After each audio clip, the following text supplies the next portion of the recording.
اهلا اهلا يا حلوين، عاملين ايه؟ النهارده هنعمل فكره جديده وانجاز معانا النهارده.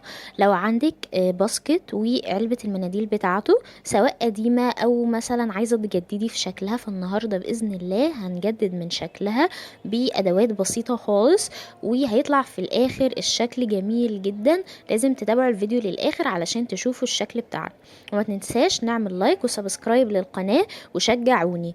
اول حاجه جبت علبه المناديل بتاعتي والباسكت بتاعي، وبدات ان انا جبت ده قماش خيش بيتباع، او ممكن تلاقوه في محلات التنجيد والحاجات دي. وبدات ان انا اغلف العلبه المناديل بتاعتي زي ما انتم شايفين كده، والزقها بلزق الشمع. طيب لو احنا ما لقيناش القماش ده، عادي ممكن نجيب خيط الخيش او خيط مكرميه ونعمل بيه برضو، هيطلع جميل وشكله جديد وترندي. طبعا خيط الخيش طالع ترندي جدا، وبينفع نعمل بيه اي حاجة، سواء بقى فازة ورد، سواء علبة للأقلام، سواء علبة مناديل، وهكذا.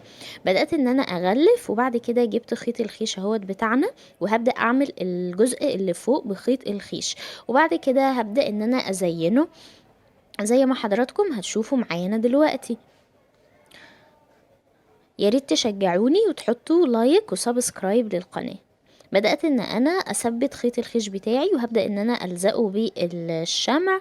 واهم حاجة اول جزء وانا بلزقه الزقه كويس علشان ما يفكش مني، وفي نفس الوقت ما احطش الشمع كتير علشان ما يطلعش بعد كده يبقى شكله باين، علشان يطلع في الاخر الفينش بتاعي حلو وشكله زي الجاهز بالظبط. وتقدروا تستخدموا اي لون انتوا حابينه.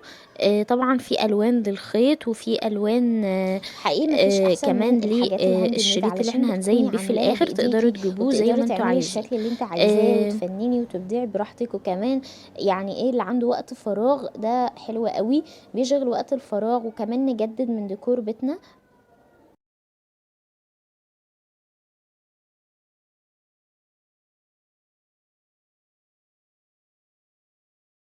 وبعد كده هبدأ بقى في التزيين. جبت الشريط ده، بصراحة عجبني اللون الفوشيا قوي، حسيته لون جديد كده ومبهج، وكمان لايق مع الشريط التاني اللي انا لفه بيه. وبدأت ان انا اثبته كويس بالشمع والزقه على الاطراف.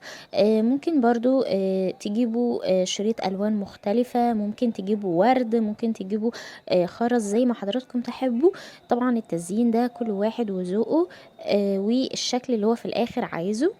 وبعد ما خلصت حطيت بقى جواها المناديل، طلع الشكل تحفة جدا. وبعد كده جبت بقى الباسكت بتاعي. حبيت ان انا اعمل له قاعده من جوه، وكمان اعمل له اغلفه من جوه، بحيث ان هو ينفع لاغراض متنوعه، ان انا مثلا احط جواه فوط، ان انا احط فيه جواه العاب زي ما نحبه. فبدات ان انا جبت الكرتونه بتاعتي وقصيتها على شكل دايره، وغلفتها بورق الفوم. وبعد كده بدأت ان انا احطها جواه، وكمان اغلفته ب الخامة بتاعتنا زي ما انتوا شايفين معايا. آه بجيب ورق الجوخ ده، تمام. بصراحة بتبقى خامته جميلة جدا، بستخدمه دايما في كل شغلي.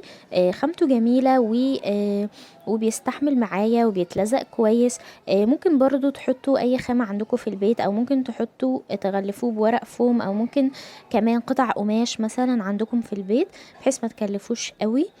وبعد كده غلفته وحطيت القاعدة بتاعته، فبقى من جوه شكله جميل، بحيث ان انا ينفع احط فيه اكتر من حاجة ويبقى شكله حلو. وبعد كده بدأت ان انا جبت الجسم بتاعه، وبدأت ان انا جبت نفس الخامة اللي انا غلفت بيها علبة المناديل، وبدأت ان انا اغلف بيها الباسكت كله، وبرضو هزينها بالشريط الفوشيا بتاعي.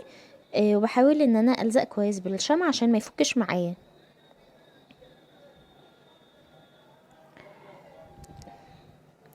يا ريت يا حلوين تدعموني بلايك وشير وسبسكرايب للقناة، وقولولي ايه اللي انتوا عايزينه الفترة الجاية.